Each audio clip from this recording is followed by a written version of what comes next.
Bismillahirrahmanirrahim. Assalamualaikum warahmatullahi wabarakatuh. Kali ini di mata kuliah Perekonomian Indonesia kita akan membahas tentang utang dan perekonomian Indonesia. Dari pengantar kita tahu bahwa utang ini menjadi salah satu opsi dalam untuk mengelola negara. Di sini sejarah hutang Indonesia kita lihat bahwa pada zaman Soeharto hutangnya saat itu masih sekitar 551 triliun, kemudian meningkat di zamannya B.J. Habibie 938, di zamannya Gus Dur 1.200 triliun, zamannya Megawati juga ada kenaikan sedikit, kemudian di zamannya SBY menjadi 2.608 dan zamannya Jokowi menjadi 3.466 triliun. Jika kita melihat hanya dari sudut pandang utang luar negeri ini, kelihatannya memang utang ini naik, tapi kita harus membandingkan utang ini dengan produktivitas. Karena rakyat Indonesia ini banyak, wilayahnya juga sangat luas, sehingga butuh banyak uang untuk pembelanjaan dari sisi pendidikan, kesehatan, perlindungan sosial, fisik, dana desa, infrastruktur, dan lain-lain. Dari sini, hutang sendiri itu ada sumber hutang ada dua ya, dari internal dan eksternal. Jika sumber dari internal ini contohnya penjualan obligasi ke masyarakat, kemudian sumber eksternal ini contohnya pinjaman yang berasal dari negara asing atau lembaga donatur internasional seperti IMF, World Bank, Asian Development Bank, dan lainnya. Ya, hutang yang dipinjam oleh pemerintah ini kita lihat dari kumulatif dua periode ini menunjukkan bahwa memang ini dalam bentuk triliun ya. Pada tahun 2012-2014 paling tinggi ini pendidikan. Jadi kalau kita masih ingat kenapa SD, SMP kita juga gratis, tidak banyak membayar, ya disinilah peran negara dalam men, dalam meningkatkan kualitas SDM. Jadi pendidikan dinomorsatukan. Kemudian selanjutnya peringkat kedua infrastruktur, kemudian selanjutnya kesehatan, kemudian dana alokasi khusus fisik dan dana desa, kemudian terakhir perlindungan sosial. Kemudian pada tahun 2015 sampai 2017 ada tambahan utang sebesar 1.166, di mana pendidikan tetap nomor satu. Jadi memang eh, masyarakat kita ini paling banyak generasi milenial ya. Di situ sekarang generasi Z, di situ yang masih butuh sekolah SD, SMP, sekarang wajib belajar juga sampai SMA, dan itu sudah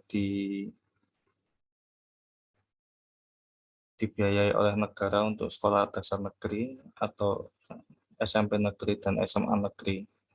Untuk SMA, SMK biasanya dikelola oleh pemerintah provinsi, sementara SD dan SMP ini dikelola oleh pemerintah kota atau kabupaten.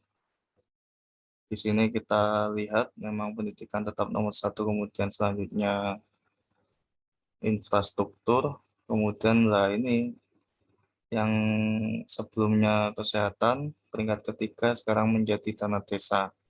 Ini tujuannya apa? Agar ada peningkatan perputaran ekonomi di desa, kemudian peningkatan fasilitas di desa.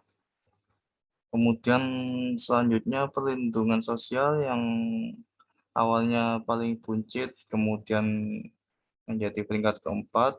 Kita tahu bahwa masyarakat miskin masih butuh banyak bantuan, meskipun ada yang tepat sasaran atau tidak. Kemudian terakhir kesehatan. Dari ini rasio antar periode paling tinggi kenaikannya ada di perlindungan sosial dari 35 triliun menjadi 299 triliun. Kemudian kedua, dana desa ini, DAK fisik dan dana desa sekitar 357%. Selanjutnya infrastruktur ada kenaikan sebesar 200%, dan kesehatan kemudian pendidikan yang terakhir. Kenapa pendidikan kenaikannya terendah? Karena memang dari awal alokasinya sudah besar, tapi tetap nomor satu pendidikan. Kemudian hubungan utang dengan pembangunan. Jadi negara berkembang dan terbelakang ini memang menempatkan hutang menjadi salah satu cara untuk membiayai utangnya. Kemudian utang ini untuk membangun fasilitas negara yang dapat memberikan pengaruh ke berbagai aspek lainnya.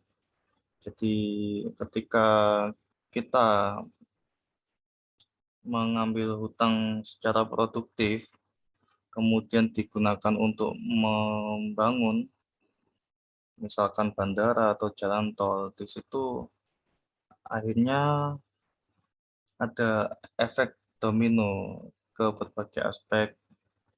Jadi penganggurannya rendah, kemudian inflasinya juga stabil, kemudian pembangunan infrastrukturnya menjadi lebih merata, kemiskinan menurun, kemudian berbagai aspek lainnya. Jadi memang pembangunan ini membawa pengaruh ke berbagai aspek. Dari itu kenapa Presiden Jokowi selalu meningkatkan, menomorsatukan pembangunan. Meskipun pembangunan ini juga harus dilakukan secara hati-hati. Jangan sampai ya ada fasilitas seperti Bandara Kertajati itu, kalau nggak salah di Bandung, itu sepi penumpang. Kalau kayak sudah seperti itu, maka tidak ada perputaran ekonomi di sana. Sehingga hutang yang awalnya untuk meningkatkan ekonomi di wilayah tersebut, jadi tidak mencapai target. Di sini dapat kita lihat perkembangan utang pemerintah dari tahun 2008 sampai 2018, selama 10 tahun. Ini jika dibandingkan dengan persentase PDB, ini masih terakhir tahun 2018 di angka 29,7%. Kemudian sementara perkembangan anggaran infrastruktur setiap tahun mengalami kenaikan ya, mulai Pak Jokowi memimpin itu mulai 2014 sampai 2019, sampai saat ini pun banyak peningkatan, apalagi ada pembangunan ini ibu kota negara. Kemudian negara Indonesia ini termasuk salah satu negara yang membiayai pembangunan dari utang, dan jumlah utang kita ini memang dianggap terus bertambah, tapi juga ada bagian yang menjadi ironi dari Indonesia bahwa memang kondisi ekonomi dalam negeri sebenarnya belum sepenuhnya benar-benar dapat dikatakan baik. Lah, mulai dari angka pengangguran, inflasi, kemudian pembangunan infrastruktur, lah, kiranya kita bisa melihat ini secara umum dari dua perspektif, keputusan politik dan non-politik. Keputusan dalam mengambil hutang maksudnya. Kemudian hubungan hutang dengan politik. Hubungan hutang dengan politik ini ada pepatah dari Cina ya, tidak ada makan siang gratis. Apa artinya? Tidak ada kebaikan yang murni baik, kecuali dalam Islam memang zakat, sedekah, infak, memang itu diajarkan. Tapi jika di dalam hubungan antar negara, eh, negara lain memberikan hutang atau memberikan pinjaman, ini tentu ada maksud, ada maksud tersembunyi. Nah, apalagi konsep penerimaan bantuan dalam bentuk pinjaman ini juga sejak pertengahan abad ke-19, artinya tahun 1950.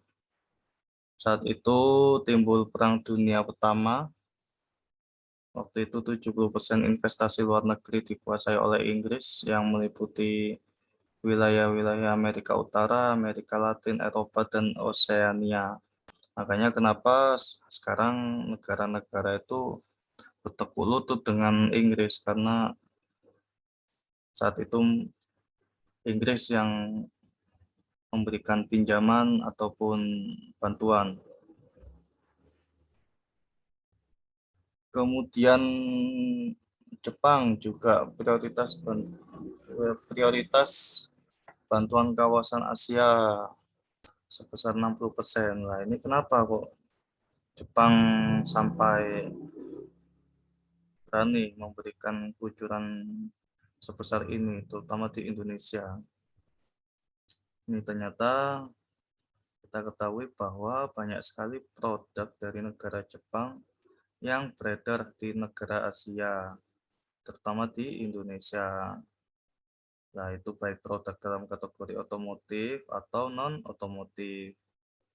Seperti yang kita lihat biasanya di jalan, paling banyak juga merek dari Jepang. Toyota, Mitsubishi, Suzuki, Honda, Yamaha, dan lainnya.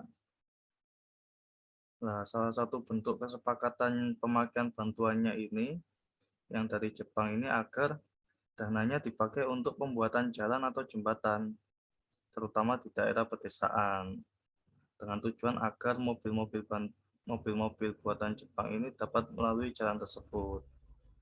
Jadi otomatis penjualan mobil dari Jepang di Indonesia itu mengalami peningkatan. Nah, maka dari itu kita bisa melihat lebih jauh jika bantuan tersebut dampak pada keuntungan bisnis bagi perusahaan berasal dari Jepang. Dan lebih jauh, peningkatan keuntungan yang diperoleh perusahaan nantinya akan membawa dampak pada perolehan pajak negara Jepang. Jadi ini berputar ya, penjualan meningkat, otomatis pajaknya meningkat, pajak yang disetor ke Jepang. Pajak yang disetor meningkat, nantinya sebagian dari pajak itu diberikan bantuan ke Indonesia untuk pembangunan jalan raya atau jembatan. Salah satunya jembatan Suramadu itu konsorsium dengan pemerintah Jepang. Dan kita lihat sekarang hampir 80%, 90% yang melewati jembatan Suramadu adalah kendaraan dari Jepang. Kemudian beberapa persoalan yang sering terjadi, di mana utang dianggap solusi, tapi solusi dalam pembangunan ya, tapi berubah menjadi petaka. Ini misalkan fluktuasi harga komoditas ekspor dari suatu negara yang cenderung semakin menurun, sehingga telah menyebabkan stabilitas harga ini tidak tercapai pada titik yang diharapkan. Kondisi ini menyebabkan pendapatan dan devisa ekspor menurun. Nah, kita tahu di Indonesia memang harga komoditas ekspornya cukup murah, yaitu diatur oleh salah satunya mata uang dolar, karena kita juga paling banyak utang dalam bentuk dolar. Kemudian krisis ekonomi dan depresi ekonomi ini yang melanda suatu negara bahkan kawasan, misalkan krisis tahun 97, krisis Yunani 2012, kemudian depresi besar tahun 1929 sampai 1932. Kemudian pada periode itu produksi negara-negara maju itu turun sekitar 17%, sedangkan perdagangan dunia turun sekitar 25%. Selesai masa depresi ini, peranan Inggris semakin surut. Kemudian yang ketiga, kudeta. Tindakan kudeta ini suatu tindakan yang ilegal, bersifat memaksa, dan untuk menjatuhkan jabatan seseorang karena faktor tidak dipercaya lagi. Contohnya kudeta Saddam Hussein tahun 2003, Husni Mubarak tahun 2011, kemudian Muammar Gaddafi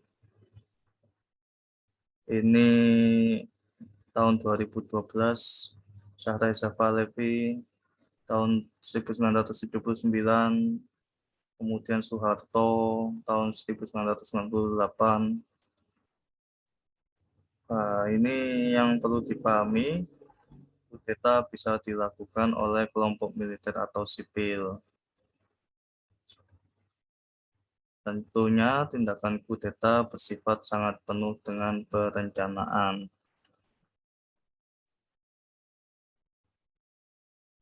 Kenapa bisa terjadi kudeta? Itu salah satunya seperti sekarang ini, utangnya semakin menumpuk, rakyat krisis kepercayaan dari rakyat, kepercayaan semakin menurun dari rakyat, sehingga rakyat menginginkan untuk kudeta. Kemudian terjadinya demonstrasi berlarut-larut seperti saat ini ya. Dampak demonstrasi ini sangat terasa terutama pada sektor bisnis yang mengalami kesulitan dalam melakukan aktivitas produksi dan penjualan. Kasus demo tahun 98 di Indonesia juga penyebab jatuhnya nilai tukar rupiah dan berlanjut hingga timbulnya krisis moneter. Demonstrasi yang ditakutkan oleh para pengusaha ini demo buruh. Tuntutan kaum buruh biasanya menjadi sebab terjadinya faktor kekacauan dalam bidang ekonomi. Karena tidak bisa produksi, kalau sudah tidak bisa produksi, tidak bisa jualan. Tidak bisa jualan, maka tidak bisa membayar utang swasta, utang luar negeri perusahaan. Nah, beberapa kasus seperti ini ada kalanya tidak bisa diselesaikan secara kebijakan ekonomi semata, namun harus ada payung politik untuk mendukung ini bisa terlaksana. Karena politik berfungsi untuk memberi dukungan agar berbagai kebijakan ekonomi berjalan dengan arahnya. Disinilah peran dan fungsi mempelajari ilmu ekonomi politik bagi seorang pengambil keputusan. Nah, contoh di gambar ini ya, utang pemerintah cenderung menaik. hijau ini utang pemerintah, biru utang swasta. Pada tahun 2014 ini masih 372,9.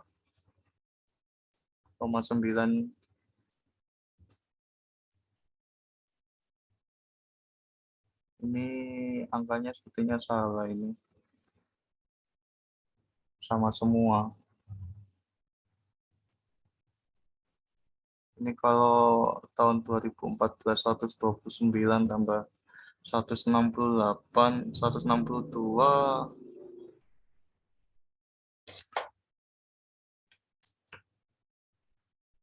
sekitar 291 triliun. Kemudian pada tahun 2019 utang pemerintah 180, sementara utang swastanya 189. Ini yang benar 372,9. Artinya ini sudah hampir sama utang pemerintah dengan utang swasta.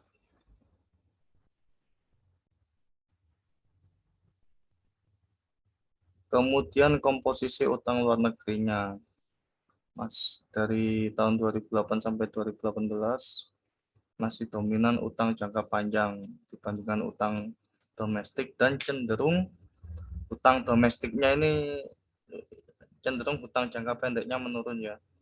Memang utang jangka pendek ini berbahaya untuk suatu ekonomi negara karena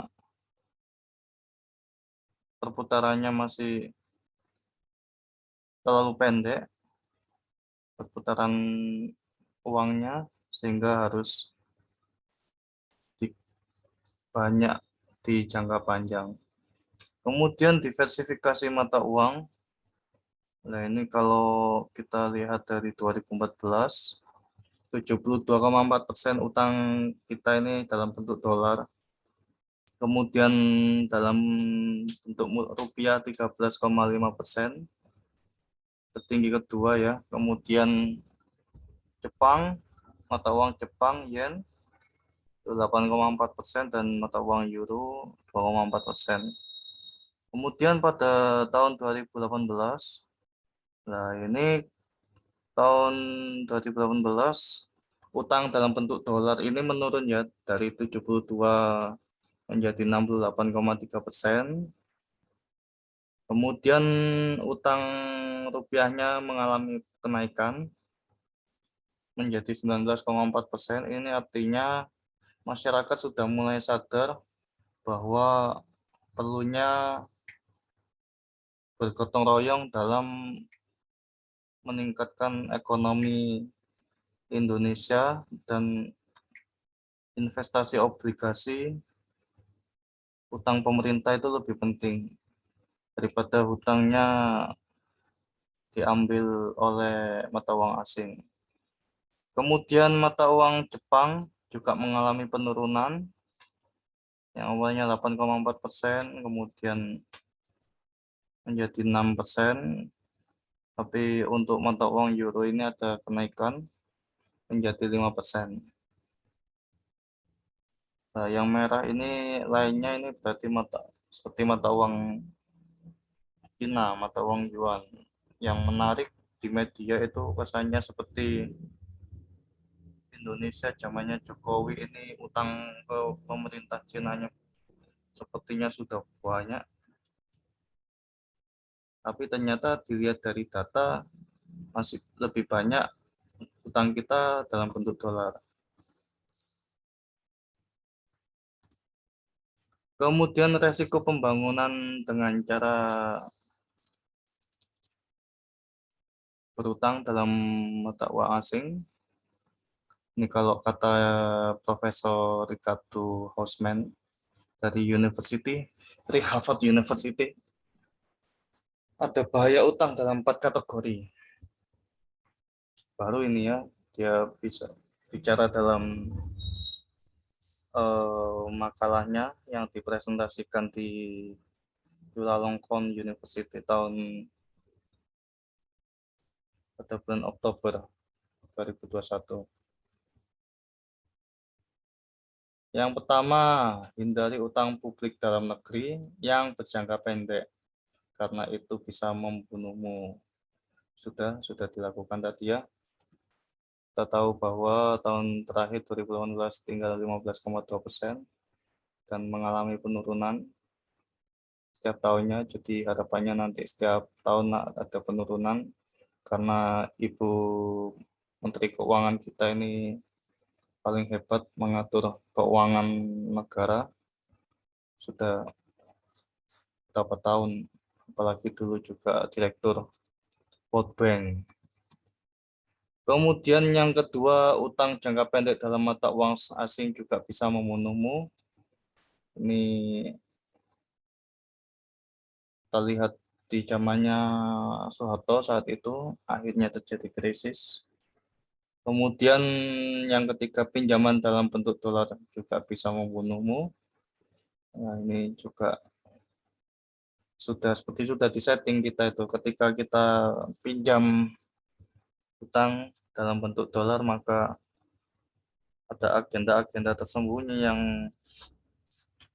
yang harus dilaksanakan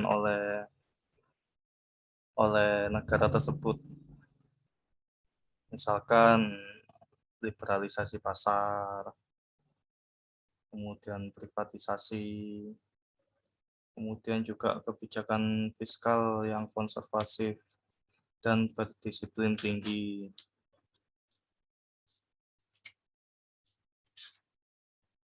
Kemudian dan yang keempat, dan bahkan jika utang luar negeri itu tidak membunuhmu, problem kurs yang mereka ciptakan akan membuat kebijakan moneter menjadi tidak efektif. Ya, yang seperti kita pahami sekarang, jadi nilai tukar rupiah cenderung naik terhadap dolar yang awalnya pada tahun 2012 itu masih 9.500 dengan hutang luar negeri saat itu masih 126. Kemudian pada 2017 nilai tukar rupiah ke dolar menjadi 13.500 dan hutang luar negerinya menjadi 173. Ini makanya harus pelan-pelan kita selesaikan. Kemudian juga kalaupun hutang juga perlu dengan jangan dominasi dari dolar, tapi juga harus menggunakan mata uang lainnya sehingga negara kita semakin kuat. Apalagi pembangunan Indonesia ini pembangunan yang dilakukan dengan utang.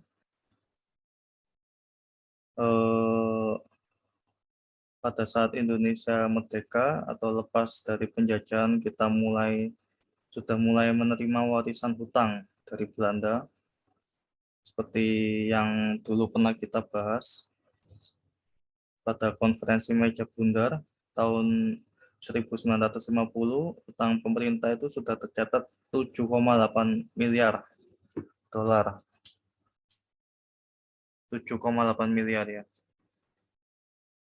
Itu tahun 1950. Tahun 2017 173 miliar dolar. Nah, dari 7,8 miliar dolar ini, utang warisan Hindia Belanda itu sekitar 4 miliar, dan utang luar negeri barunya untuk membangun itu sebanyak 3,8 miliar.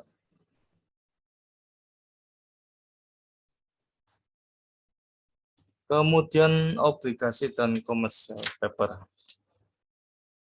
Seperti yang kita tahu, obligasi adalah suatu surat berharga yang dijual ke publik.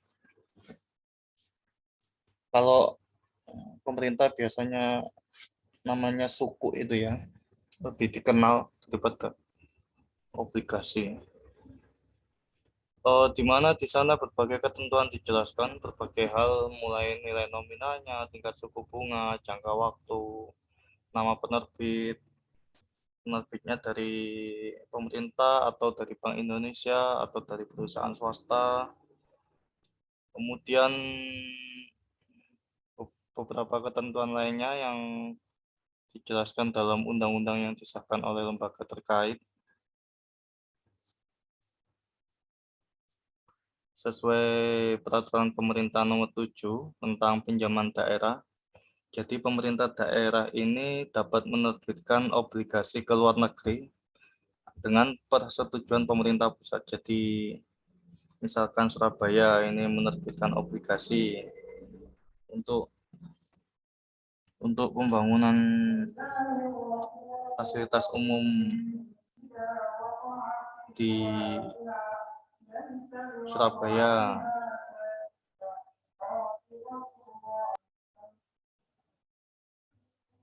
Nah, kemudian pemerintah Kota Surabaya ini bisa menerbitkan obligasi sendiri untuk dijual ke luar negeri, atau misalkan pemerintah Provinsi Jawa Timur juga bisa menerbitkan obligasi sendiri.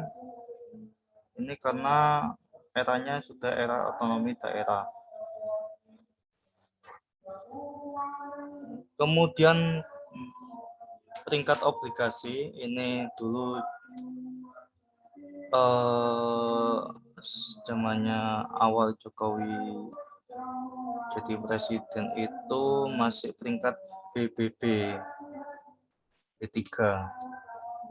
Kemudian akhirnya meningkat menjadi A. Kalau peringkat obligasinya sendiri ada A3, A2, A1, B3, B2, B1, C3, C2, C1, dan K. Apa itu A3? A3 ini artinya kualitas terbaik dengan resiko terkecil, penerbitnya stabil dan dapat diandalkan. Jadi tidak perlu khawatir jika A3 ini pasti uangnya nanti kembali. Nah, biasanya yang melakukan peringkat obligasi ini ada dua, Moody's Investor Service dan Standard and Poor's Corporation. Dua perusahaan ini yang melakukan rating obligasi. Semakin tinggi ratingnya, semakin cepat laku obligasinya. Kemudian A2 ini apa? Kualitas tinggi dengan resiko jangka panjang yang sedikit lebih tinggi. Kemudian A1, kualitas tinggi dengan hingga menengah dengan banyak atribut kuat tetapi agak rentan terhadap kondisi perekonomian. Jadi kalau perekonomian kita ini krisis, ini memang rentan rawan krisis.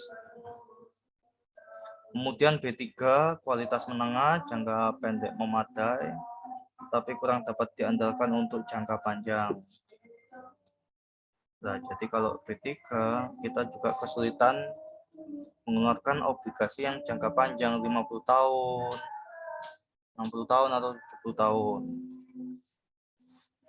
Kemudian B2 ada unsur spekulatif dengan tingkat keamanan yang moderat, tetapi tidak ada jaminan keamanannya.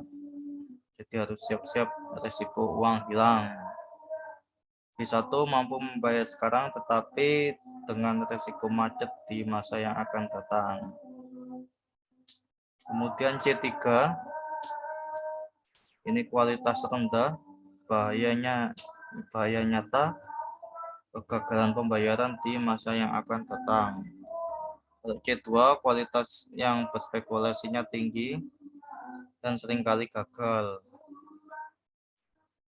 Kemudian C1 urutannya terendah, prospek pembayaran kembali rendah meskipun mungkin masih bisa terbayar. Sementara K itu tidak mampu membayar bunga. Kemudian commercial paper. Commercial paper itu nota perjanjian pembayaran jangka pendek dan yang tidak ada jaminan dan dan diterbitkan oleh lembaga keuangan maupun non keuangan. Artinya di sini commercial paper ini sama seperti kartu kredit. Tidak ada jaminannya. Dan perusahaan pun bisa mengeluarkan commercial paper ini. Bisa membuat biasanya perusahaan-perusahaan seperti asuransi, leasing itu juga mengeluarkan commercial paper.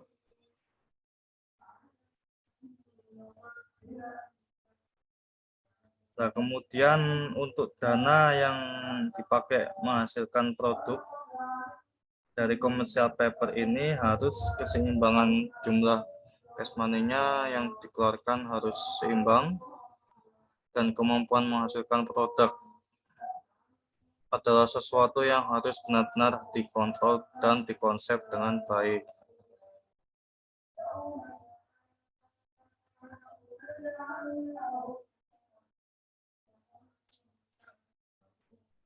Kemudian jenis obligasi berdasarkan penerbitan. Ini ada 4, treasury bond. Treasury bond ini obligasi yang diterbitkan oleh pemerintah, misalkan Kementerian Keuangan atau Bank Sentral. Resikonya kecil karena ditanggung langsung oleh negara. Kemudian corporate bond ini obligasi yang diterbitkan oleh perusahaan. Obligasi jenis ini mengandung berbagai macam permasalahan seperti resiko yang harus ditanggung oleh pihak pemegang obligasi. Jika ternyata perusahaan mengalami resiko gagal bayar dengan sebab-sebab tertentu dan jika tingkat resiko kegagalan membayarnya tinggi, maka semakin tinggi tingkat suku bunga yang harus dibayar oleh penerbit. Kemudian municipal bond, ini obligasi yang diterbitkan oleh pemerintah negara bagian dan biasanya pemegang obligasi ini dibebaskan dari pajak. Adapun resikonya sama-sama memiliki resiko namun lebih rendah dari resiko pemegang obligasi perusahaan atau corporate bond. Kemudian foreign bond, ini obligasi yang diterbitkan oleh negara asing dan salah satu resikonya adalah dalam bentuk foreign currency, mata uang asing. Resiko lainnya jika terjadi resiko gagal bayar.